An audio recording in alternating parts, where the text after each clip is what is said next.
സാരി ഉടുത്ത് സൺഗ്ലാസ്സൊക്കെ വെച്ച് സ്റ്റൈലായിട്ടുണ്ടല്ലോ എന്ന് ഞാൻ വിചാരിച്ച് ഫുള്ളാകുന്നതിന് മുന്നേ എനിക്ക് പെട്ടെന്ന് ഓർമ്മ വന്നത് ഹീരാമണ്ടിയിലെ മനീഷ കൊയ്രാളനെയാണ്.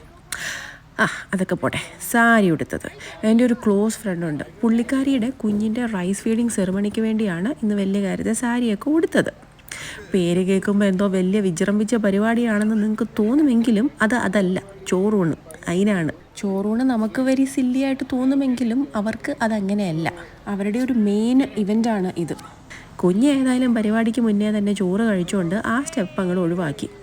അപ്പോൾ പിന്നെ നേരെ പാർട്ടിയിലോട്ട് എല്ലാവരും അങ്ങ് കടന്നു.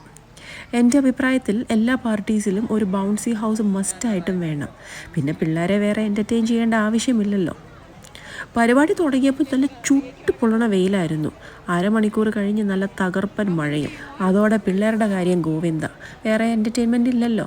പിന്നെ കാര്യങ്ങളെല്ലാം വളരെ സ്മൂത്തായിട്ട് നടന്നു. സാധാരണ കഴിക്കാൻ വേണ്ടി ഇവരെ ഒരു 100 വട്ടം വിളിക്കേണ്ടി വരും.